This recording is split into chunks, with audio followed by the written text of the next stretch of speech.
very good evening to you all. You're joining us on Prime TV News. I'm Dilani Jaitilaka. Let's have a look at the headlines first.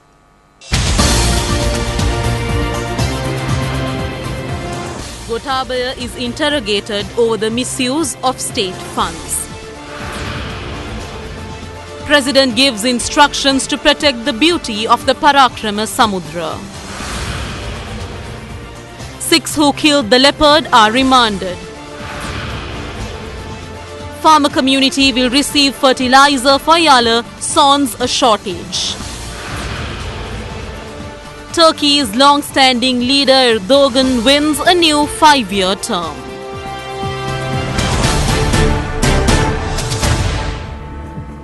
Now for news in detail. Former Defence Secretary Gotabaya Rajapaksa was summoned to the Police Financial Crimes Investigations Division. He was interrogated for nearly 3 hours. Gotabaya Rajapaksa was summoned to the Financial Crimes Investigation Division to record a statement in relation to an accusation made against him over the alleged misuse of state funds for the construction of the D.A. Rajapaksa Memorial Museum in Veerakettiya during the past regime. Gotabaya Rajapaksa had consented at the appeals court to give a statement to the Police Financial Crimes Investigation Division with respect to the allegation. Accordingly, Gotabaya Rajapaksa left the FCID after making the related statement.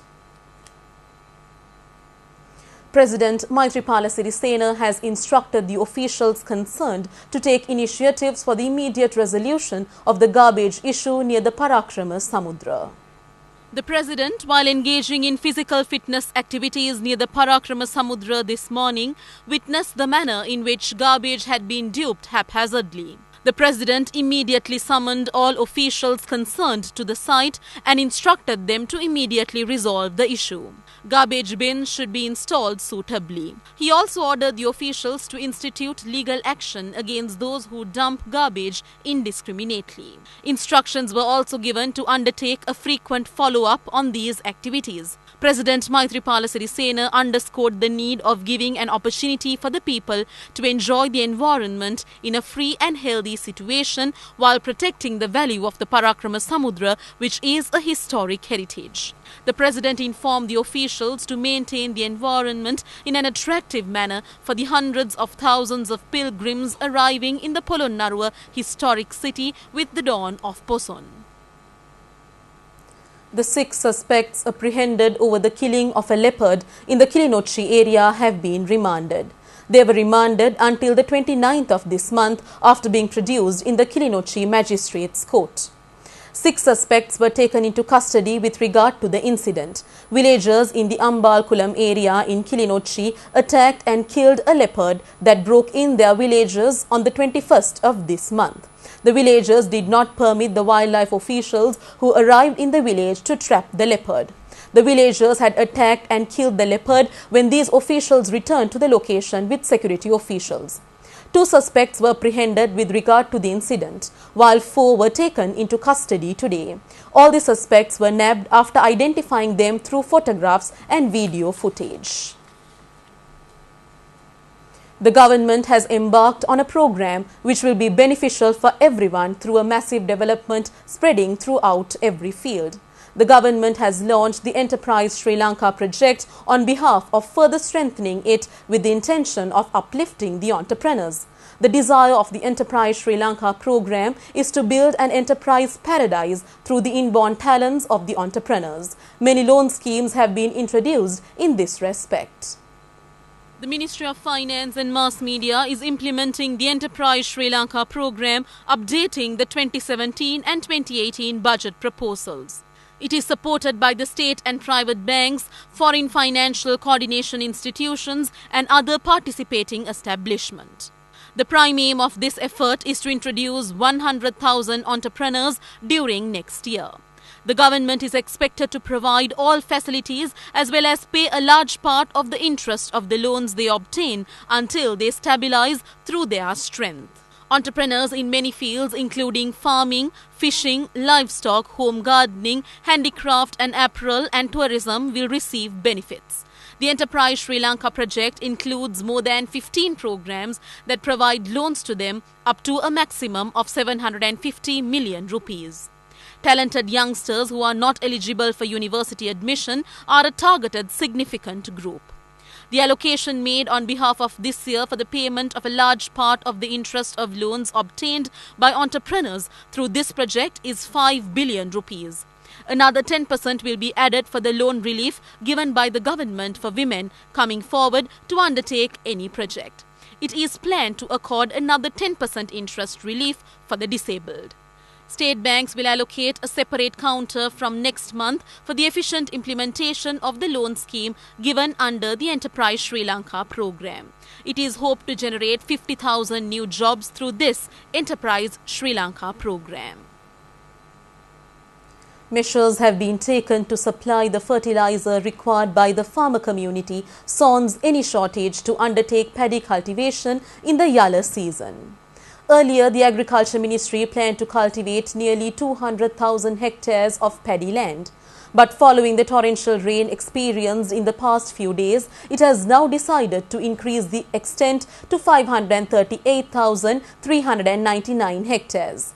Minister Mahinda Amaravira has instructed the National Fertilizer Secretariat to take action to increase the quantity of the fertilizer subsidy given to the farmers without any shortage. Accordingly, the quantity of fertilizer released for farmers under the government subsidy for the Yalla season will be 162,179. The allocation made by the government for the provision of the fertilizer subsidy for the Yalla season is over 9,551 million rupees. Farmers are able to purchase a bag of fertilizer for paddy cultivation at 500 rupees from agrarian service centres. Urea fertilizer for other cultivations can be purchased from the agency centres at 1,500 rupees. The loss incurred by the Paddy Marketing Board for 5 years from the year 2009 to 2014 was 7,152 million rupees.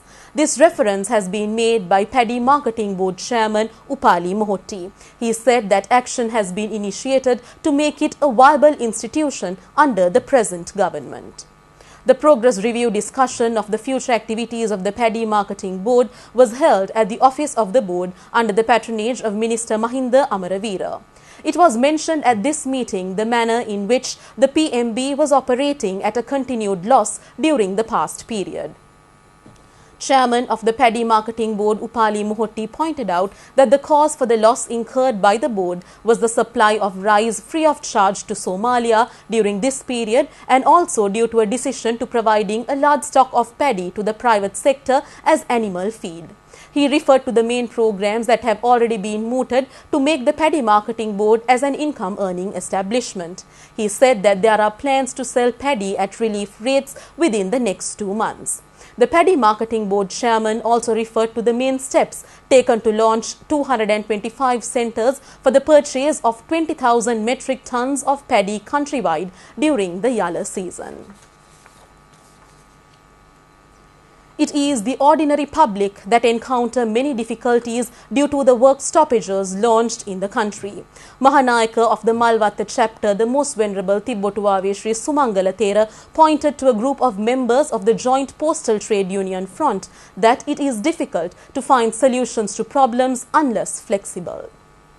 The Mahanayaka told the trade union members when they called on him that problems will not drag so long unless both sides arrive at a decision-making dedications. The chief prelate emphasized that it is the public who face hindrances due to all sorts of strikes. Convener of the Joint Postal Trade Union Front, K.M. Shintaka Bandara, mentioned that during the period of the postal strike that those who can afford are meeting their needs through the courier service. Under such circumstances, the private sector will further strengthen within the postal service and there is also a risk of reducing the importance of postal services in the future. However, it is very clear that through the trade union action mooted for the political desires of certain groups within the opposition, it is the ordinary public that continue to face encumbrances. Deputy Minister Palitha Tevara Peruma had taken action to look into a traffic congestion incident in the Valipanna area and find solutions to the matter.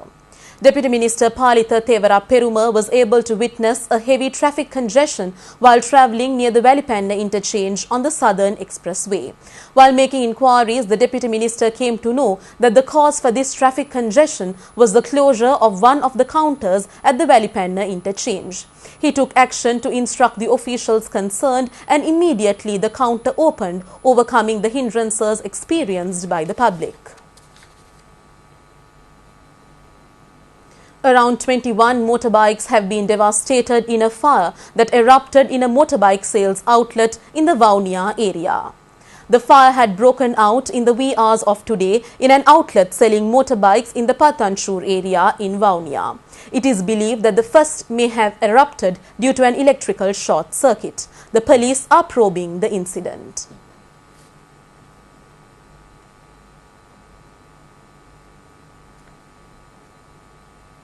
That's all we have for you today. Prime News is available round the clock and even on the go at www.itnnews.lk. Do visit our interactive site. Have a pleasant week. Good night.